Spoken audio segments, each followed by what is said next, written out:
우리 다시 한번 귀한 연주해 주신 우리 하바에게 감사의 박수, 격려의 박수 보내주시면 감사하겠습니다. 우리 하바를 통해서 놀라운 하나님의 치유와 회복의 역사 일어나기를 소망합니다. 할렐루야. 양재 6부 열린 새신자 예배에 나오신 여러분들을 주님의 이름으로 환영하고 축복합니다. 예배를 통해 하나님께서 부어주시는 은혜가 충만하시기를 바랍니다.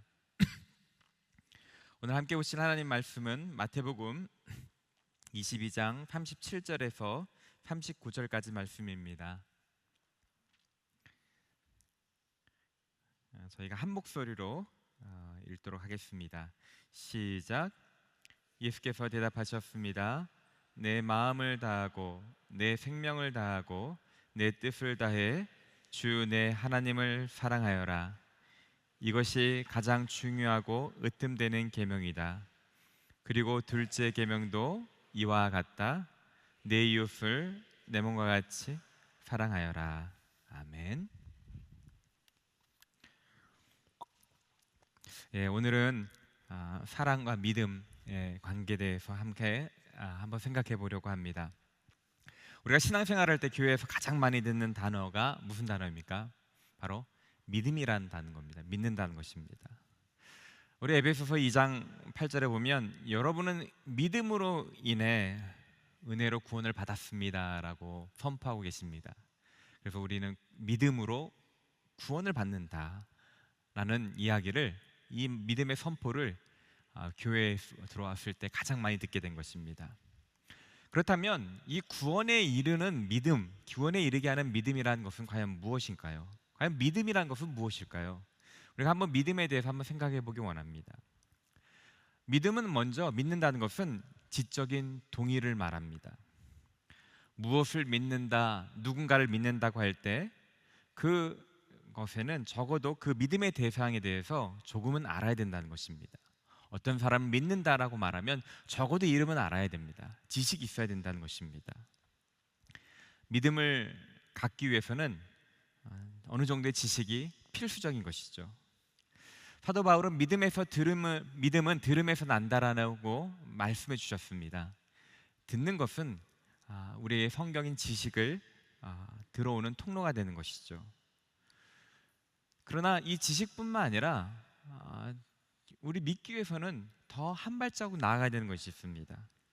믿기 위해서는 전달된 지식이 맞다고, 진실하다고 인정하는 것이 필요한 것입니다. 제가 신방할 때 어떤 권사님이 저에게 이런 말씀하시는 걸 들었습니다. 저희 남편은 믿지 않는데요, 성경에 대해서는 저보다 더 많이 알아요. 학문적으로 관심이 있어서 일본어 성경도 읽고 영어 성경도 읽고, 그런데 예수님 믿지 않아요. 그분이 왜 믿지 않을 것인가요? 지식은 있지만 그것에 동의가 되지 않기 때문에 믿지 않는 것입니다. 오늘날 수많은 종교학자들이 예수님에 대하여, 그분이 역사적인 인물이고 유대인이었고 실존 인물이었다는 것에 대해서 다 지식을 가지고 있습니다. 그러나 그분이 하신 말에는 동일하지를 못해서 믿지 못하는 것입니다. 이렇게 믿음은 지식뿐만 아니라 그 지식에 대한 동의가 필요한 것입니다. 여기 계신 모든 분들에게 이 말씀을 통하여 예수님에 대하여 하나님의 들어온 지식이 동의가 되는 은혜가 있기를 바랍니다. 그런데 믿음은 이 지식적 동의임에도 불구하고 또 더 확장된 개념이 필요한 것입니다. 성경에서 말하는 믿음은 이 지적인 동의만으로 충분하지 않은 것입니다. 야고보서 2장 19절에 보면 당신은 하나님이 한 분이신 사실을 믿습니까? 잘하십니다. 귀신들도 믿고 두려워 떱니다 라고 말합니다. 우리만 예수님을 하나님의 아들이라고 고백하고 하나님이 한 분이시다라고 고백하는 것이 아니라 귀신들도 예수님이 하나님 아들이라고 인정한다는 것입니다. 동의한다는 것입니다. 마가복음 5장에 보면 예수님께서 거라사 지역에 갔습니다. 거라사 지역은 갈릴리 건너편에 있는 이방인 지역이 있는데 거기 귀신 들린 사람이 있었습니다. 예수님이 거라사 지방에 도착했을 때 그 귀신 들린 사람이 예수님 앞에 달려와서 그 안에 들어있던 귀신이 이렇게 말합니다. 마가복음 5장 7절에 보면 찢어질 듯한 큰 목소리로 지극히 높으신 하나님의 아들 예수여, 제가 당신과 무슨 상관이 있습니까? 제발 저를 괴롭히지 마십시오. 성경에 보면 귀신들도 예수님이 하나님이심을 알았고 그것을 동의했습니다. 그러나 귀신들이 예수님을 믿은 것은 아닙니다. 지적인 동의를 넘어서는 믿음에는 그 요소가 있다는 것입니다. 그것은 그 지적인 동의를 내 것으로 개인적으로 수용하는 게 필요하다는 것입니다. 요한복음 1장 12절에 보면 그러나 그분을 영접한 사람들, 곧 그분의 이름을 믿는 사람에게는 하나님의 자녀가 되는 권세를 주셨습니다. 영접하는 것과 믿는 것을 같은 것으로 보고 있습니다. 영접하는 것이 믿는 것이라는 것입니다. 영접한다는 것은 개인적으로 받아들인다는 것입니다. 그래서 믿음은 지적인 동의 더하기 플러스 영접하는 것, 개인적으로 받아들이는 것이 포함된다는 것입니다. 이 개인적인 받아들인다는 것은 우리가 결혼식 할 때 주례자가 미국 같은 데는 꼭 그 목사님이나 또 변호사 앞에서 언약을 해야 그것이 합법적으로 유효합니다. 그랬을 때 성직자가 신랑에게 이렇게 말합니다. 신랑은 옆에 있는 이 신부를 당신의 아내로, 합법적인 아내로 받아들이겠습니까? 라고 질문합니다. 그럴 때 신랑은 네 라고 대답해야 결혼이 성사되는 것이죠. 제 신부가 너무 예쁘지 않습니까? 이런 대답을 하는 것이 전혀 소용이 없다는 것이죠. 이처럼 우리가 믿는다고 할 때 그 지적인 동의한 것을 내 것으로 받아들이는 것, 그것이 포함되어 있다는 것입니다. 또한 믿음은 신뢰하는 것입니다. 구원에 이르는 믿음의 세 번째 요소는 신뢰인 것입니다. 신뢰하는 것은 자신을 맡기는 것입니다. 예수님을 믿는다는 것은 지적인 동의와 그분을 받아들이는 것 외에 그분을 신뢰하는 데까지 나아가는 것이 진정한 믿음이라는 것입니다. 우리가 신뢰라는 말에 대해서 한번 생각해 보기 원합니다. 샤를 블론디니라는 분이 계십니다. 1828년부터 1897년도까지 사신 분인데요. 이분은 어렸을 때부터 서커스 고개단에서 고개하던 고개사였습니다. 근데 1859년 그는 위대한 도전을 합니다. 나이가라 폭포 위에 직경 8.26cm, 길이가 한 355m 되는 밧줄로 지상에서 한 48m 위치에 밧줄을 연결합니다. 그리고 18kg가 되는 장대를 균형 잡아서 미국에서 캐나다 쪽으로 걸어가는 그 모험을 도전을 한 것입니다. 이 샤론 블론디는 그것을 성공적으로 마쳤습니다. 사람들이 도착하자 박수로 환영했습니다. 위대한 블론디니라고 불렀습니다. 그러자 블론디는 더 신이 났던지 계속해서 왔다 가면서 때로는 안대를 하고 다녔고요. 또 자전거나 아니면 다른 기구를 타고 그 밧줄 위에 왔다 갔다 했습니다. 이 고개가 거의 끝났을 쯤 블론디는 구름같이 모여있는 사람들 앞에서 이렇게 말했습니다. 여러분은 제가 사람을 등에 업고 이 폭포를 건너갈 수 있다라고 믿으십니까? 라고 물어봤습니다. 거기 있던 많은 사람들은 네, 믿습니다 라고 대답했습니다. 그러자 블론딘이 이렇게 요청했습니다.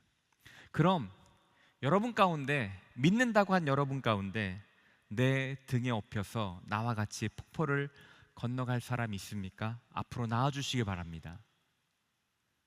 그 말에 믿는다고 크게 대답했던 사람들 아무도 선뜻 나서려고 하지 않았습니다. 모두 다 그 시선을 외면했던 것이죠. 그들이 말하는 믿음에는 신뢰라는 게 전혀 없었습니다. 지원자가 아무도 없자 블론디는 그 관중 가운데 서있던 한 사람을 지목했습니다. 당신은 날 믿습니까? 그러자 그 사람이 네라고 말했습니다. 그래서 해리 콜코드라는 사람이 그 등에 업혀서 건너가기 시작하였습니다. 사진을 보시죠. 그리고 무사하게 이 두 사람은 또 나이가라 폭포를 건넜습니다. 나중에 알고 보니까 이 해리 콜고드라는 사람은 이 블론딘의 매니저였던 것입니다. 매니저로서 블론딘에 대한 믿음과 신뢰가 있었던 것이죠. 블론딘은 이 사람을 얻고 한 발 한 발 신중하게 내딛기 시작해서 결코 성공했죠. 여기서 우리가 한 가지 믿음이라는 것을, 신뢰라는 것에 대해서 한번 생각해 볼 필요가 있다는 것입니다. 신뢰라는 것은 굳게 믿고 의지하는 것입니다. 그래서 신뢰한다는 것은 나를 맡기는 것입니다. 때로는 신뢰한다는 것은 약자가 되는 것입니다. 내가 상대방을 믿고 의탁할 때는 때로는 손해볼 것을 감수해야 되는 것입니다. 위험을 감수하는 것이 신뢰라는 것입니다. 믿는다는 것은 신뢰하는 것이고, 신뢰는 그 대상을 바라보고 나의 손해를 감수할 수 있을 정도로 의탁하는 것이 신뢰라는 것입니다. 성경에서 말하는 이 믿음은 이렇게 지식과 지적인 동의와 그것을 개인적인 수용하는 것과 그것을 신뢰하고 나를 의탁하는 것까지 포함되는 것이 믿음이라는 것입니다. 근데 오늘 여러분은 그 믿음의 요소를 다 가지고 계십니까? 많은 분들이 그냥 안다고 생각해서 믿는다라고 말하고, 내가 그것을 동의한다라고 믿는다고 말하고, 받아들였다라고 동의하지만 막상 실제로 삶 가운데는 그 믿음의 삶을, 신뢰하는 삶을 전혀 하지 못하는 경우에 멈춰서 있는 경우도 많다는 것입니다. 여러분은 어떤 믿음을 가지고 계신지요? 찰스 스펄전 목사님은 우리의 믿음에 대해서 이렇게 말씀하셨습니다. 믿음은 맹목적인 것이 아닙니다. 믿음은 지식에서 시작됩니다. 신앙은 짐작이 아닙니다. 확실한 사실을 믿는 것입니다. 신앙은 비실제적인 것, 꿈 같은 것도 아닙니다. 신뢰하는 것으로 계시된 진리에 그 운명을 거는 것입니다. 믿음은 우리 말씀을 통해 계시된 것에 나의 운명을, 나의 삶을 거는 것이 믿음이라는 것입니다. 이곳에 계신 모든 분들이 이러한 믿음을 갖게 되시길 주님으로 축원합니다. 근데 이 믿음은 우리가 그렇다면 우리는 무엇을 믿고 무엇을 의지해야 되는고 무엇을 신뢰해야 될까요? 우리 성경을 통해서 우리가 무엇을 믿어야 되는지 가르쳐 주십니다. 성경에는 수없이 많은 하나님의 율법과 약속과 하나님이 행하신 일들, 그리고 그분을 섬겼던 사람들, 믿었던 사람들의 이야기가 가득 채워져 있습니다.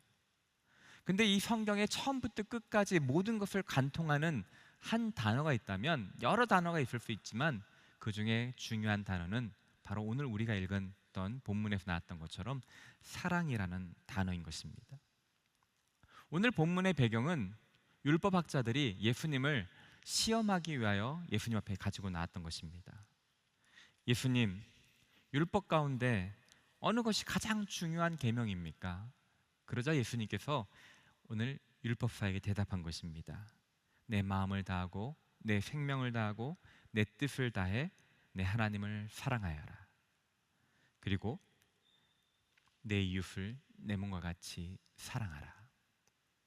예수님은 이 율법의 핵심이 사랑이라고 말합니다. 하나님을 사랑하고 이웃을 사랑하는 것, 성경을 꿰뚫는 본질이 바로 사랑이라는 것입니다. 사랑하는 것은 믿음의 본질이라는 것입니다. 십계명에 보면 다른 신들을 섬기지 말라, 우상을 만들지 말라는 것입니다. 1계명부터 4계명까지는 하나님의 사랑에 관한 것입니다. 거짓말하지 말라, 살인하지 말라, 도둑질하지 말라, 6계명부터 10계명까지는 이웃사랑에 관한 것입니다. 사랑하는 것, 그것이 믿음 생활의 전부라는 것입니다. 그러면 이것이 사랑과 믿음을 연결시켜 보면 우리가 이렇게 생각합니다. 우리가 온전하게 사랑하기 위해서는, 온전한 믿음을 생활하기 위해서는 사랑에 대해서 알아야 합니다. 사랑에 대한 지식이 필요한 것입니다. 그리고 우리가 온전한 믿음 생활을 하기 위해서는 그 사랑을 내 것으로 받아들여야 되는 것입니다. 그리고 믿음에 나아가기 위해서는 그 사랑을 힘입어 자신을 의탁하고 자신을 맡기는 신뢰의 행동이 필요한 것입니다.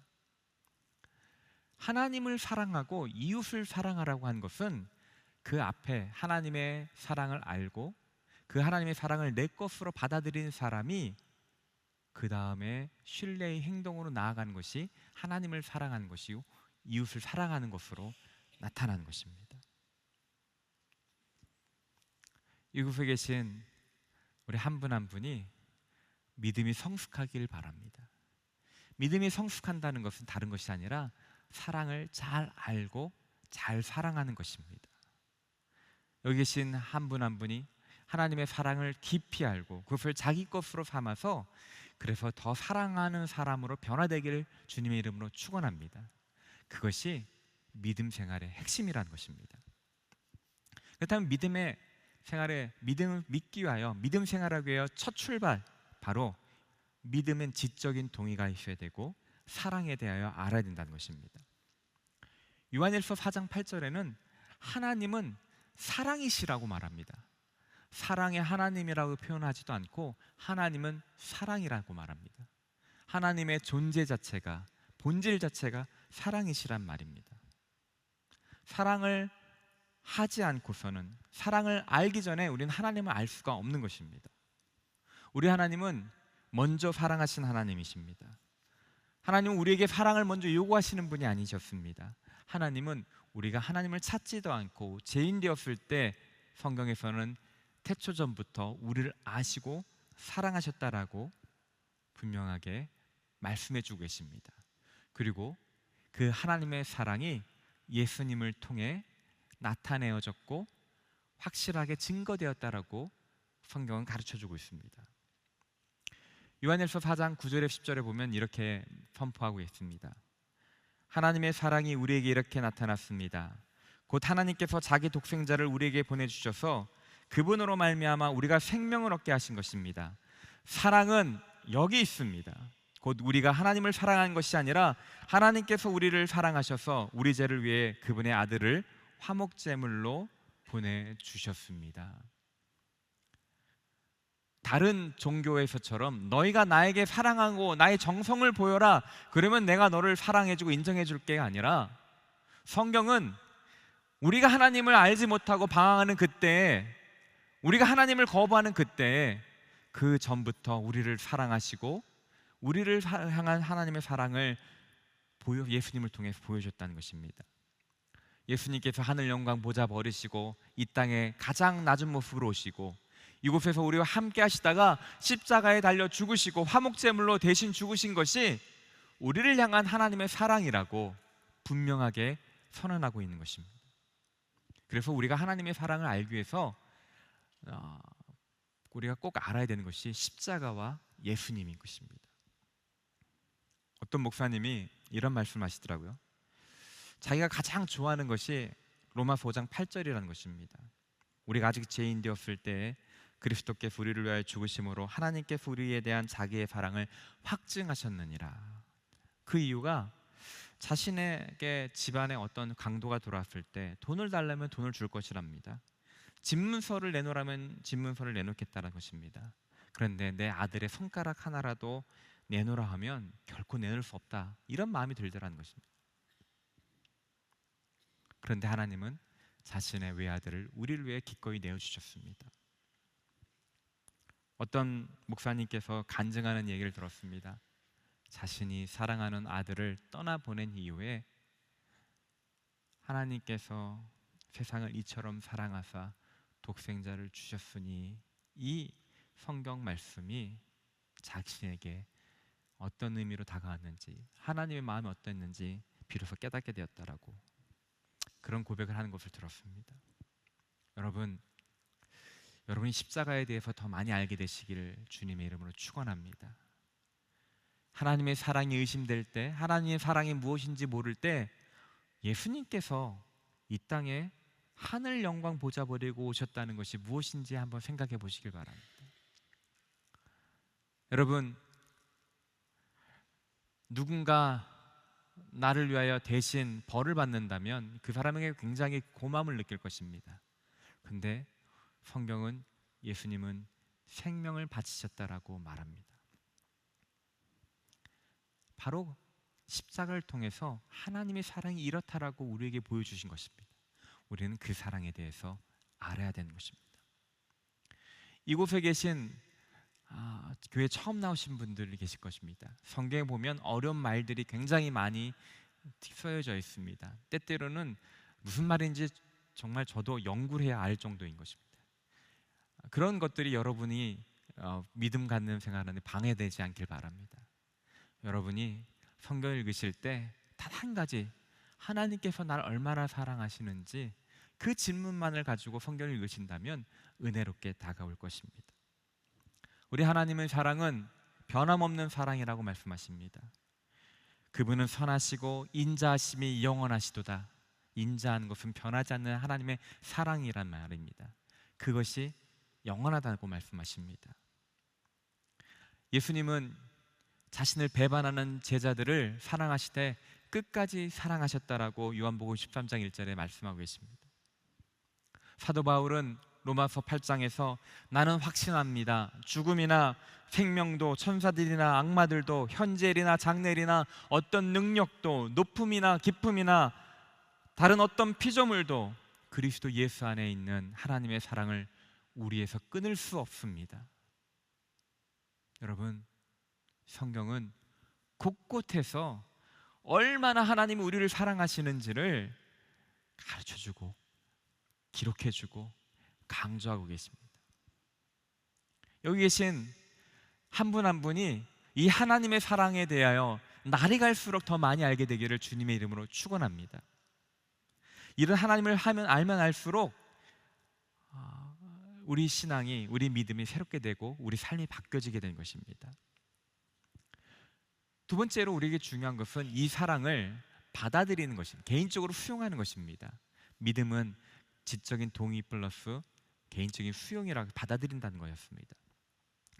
우리가 하나님의 사랑을 받아들이고 싶어도 우리는 많이 실패합니다. 왜 그러냐면 우리 안에 이 세상에서 왜곡된 사랑을 너무나 많이 경험했기 때문에 그러한 경험들이 하나님의 사랑을 오해하게끔 만듭니다. 우리 안에 하나님의 사랑을 제대로 인식할 수 없게 만드는 사탄의 견고한 진들이 우리 안에 가득 채워져 있습니다. 그래서 하나님의 사랑을 의심하고 때때로 부모로부터 아버지로부터 받은 상처가 하나님에 대한 왜곡된 지식으로 정체성으로 가지게 되고 그래서 교회를 떠나는 경우도 있습니다. 제가 신방을 하면서 많은 분들을 만나는데요, 교회에 있는 어떤 사람 때문에 시험 들어서 남편이 교회를 잘 다니다가 더 이상 신앙생활을 하지 않습니다, 이런 얘기를 너무 많이 들었습니다. 하나님의 사랑을 왜곡되게 하는 것이 사탄의 공격이고 그래서 그들이 믿음을 잃어버린 것이죠. 오늘 우리가 다시 한번 그래서 우리 자신을 살펴볼 때 소망해야 될 것은 나는 이 하나님의 사랑을 잘 받아들이고 있는 걸 체크해야 된다는 것입니다.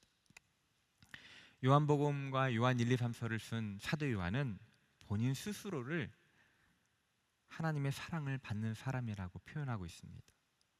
자신의 정체성을 복음서 곳곳에서 예수님께서 사랑하신 제자라고 자기 자신을 소개하고 있습니다. 요한의 핵심, 나는 누구이냐? 예수님께로부터 사랑받는 사람이다. 그것이 사도 요한의 정체성이었습니다. 그 정체성을 기반으로 그는 모든 사람들과 관계를 하였고 이 세상을 살아나는 것입니다. 예수님께 사랑받는 사람이라는 이 정체성이 그의 삶에 지대한 영향을 끼쳤던 것이죠. 근데 여기서 예수님께 사랑받는 제자라는 이 사랑받는다는 이 동사는 한 번 사랑받았다는 것이 아닙니다. 끊임없이 계속해서 현재 진영으로 계속 사랑받고 있다는 그런 뜻입니다. 세례 요한 사도는 자신이 계속해서 사랑받고 있는 존재라는 것들을 매일같이 인식했던 것입니다. 그분의 사랑을 바꾸기 위한 어떤 것도 있을 수가 없다. 내가 어떤 일 상태에 있더라도 하나님은 나를 사랑하시는 분이시다. 나를 사랑하는 분이다. 이 하나님의 사랑이 우리의 마음 가운데 스며들게 할 때 그 사랑은 우리를 변화시키게 되는 것입니다. 이 사랑은 우리를 그분께 의지하게 하도록 만듭니다. 그리고 이 하나님의 사랑이 내 마음 가운데 스며들 때 우리는 진정한 순종으로 신뢰하는 모습으로 나아갈 수 있게 되는 것입니다. 이 하나님의 사랑이 내 마음 가운데 계속해서 세워질 때 우리는 이 세상에서 안정감과 두려움을 내어 쫓고 살아갈 수 있는 것입니다. 그래서 이곳에 계신 모든 분들이 나는 예수님께, 그리스도께 사랑받는 자라는 이런 정체성이 있게 되기를 주님의 이름으로 축원합니다. 여러분은 누구라고 생각하십니까? 여러분의 누구라고 여쭤볼 때 여러분 가운데 가장 먼저 고백되는 것이 나는 예수님께 사랑받는 자입니다. 이런 고백이 나오게 되시길 주님을 축원합니다. 세상은 끊임없이 헛된 거짓말로 우리 정체성을 깨트려고 합니다. 너는 쓸모없는 자다. 너는 실패자다. 너는 낙오자다. 아무도 너를 사랑하지 않는다. 너는 부족한 자다. 주님은 그렇게 말씀하지 않으십니다. 주님의 십자가는 변함없이 어떠한 은혜라도 내 사랑이 너의 모든 것을 덮고도 남음이 있다라고 말씀하십니다. 이 사랑을 자기 것으로 깊게 받아들이는 것, 이것이 믿음의 성숙의 가장 중요한 것이고 여러분들이 매일같이 힘써야 될 것입니다. 그러기 위해서 우리 가운데 필요한 것은 주님 앞에 머물러야 하는 것입니다. 마리아가 주의 얼굴을 바라보면서 주의 음성을 듣고 말씀을 들었던 것처럼 매일같이 주님 앞에 나의 시선을 고정하고 나는 주님께 속해 있습니다. 주님은 나를 사랑하시는 분이십니다. 나는 주님 안에 주님의 사랑받는 자녀이고 주님의 사랑받는 딸입니다. 여러분, 세상의 모든 소음과 세상의 모든 거짓말로부터 차단하고 여러분의 시간을 내어서 주님 앞에 머물고 주님의 음성을 듣기 바랍니다. 그럴 때 그 주님의 사랑이, 주님의 음성이 여러분을 변화시킬 것입니다. 성령님께서 그것을 도와주십니다. 로마서에 보면 하나님께서 우리에게 주신 성령으로 인해 그분의 사랑을 우리 마음에 부어주신다고 하셨습니다. 성령님께서 여러분을 주님의 사랑을 알기를 소망하는 여러분 한 사람 마음을 만져주셔서 하나님의 사랑을 내 것으로 내가 사랑받는 자로 인식되어지는 그런 은혜가 있기를 주님의 이름으로 축원합니다. 이렇게 내가 하나님의 사랑을 알고 내가 하나님의 사랑받는 자구나 하는 것들을 깨달으면 자연스럽게 나오는 것이 신뢰인 것입니다. 그 신뢰의 표현으로 우리는 내 하나님을 내 목숨같이 사랑한다는 것입니다. 내 이웃을 내 몸과 같이 사랑할 수 있게 되는 것이 이 하나님의 사랑을 알고 이 하나님의 사랑을 내 것으로 받아들이는 사람이 할 수 있는 일이라는 것입니다. 하나님을 알고 하나님의 사랑받는 자라는 것을 알게 되면 기쁨이 충만해집니다. 더 예배하고 싶어집니다. 자신의 삶을 하나님께 드리고 싶어 합니다. 자신의 삶을 세상의 것에 다른 것에 기대하는 것이 아니라 전적으로 하나님 앞에만 기대고 싶어지는 것입니다. 그래야 하나님을 사랑을 깨달은 사람들이 자신의 삶의 자리를 떠나서 선교도 나갈 수 있게 되는 것이고 전도하라고 하기도 하는 것입니다. 자신의 세상적인 나를 안전하게 지켜줄 것이라 생각했던 세상의 것들을 버리고 하나님 나라를 위하여 헌신할 수 있게 되는 것입니다. 하나님의 사랑을 받아들이는 사람이 자기를 자신이 사랑받는 자라는 것들을 깊이 깨달을 때 자기의 자상이 바뀌게 됩니다. 그 사랑으로 다른 사람을 사랑할 수 있는 것입니다. 다른 사람을 내 몸과 같이 사랑하였습니다. 자신을 사랑하지 못하는 사람은 다른 사람을 제대로 사랑할 수 없습니다. 나를 온전히 사랑하기 위해서 필요한 것, 주님이 나를 얼마나 사랑하는지, 내가 하나님께 사랑받는 자인지를 깊이 깨달아야 되는 것입니다.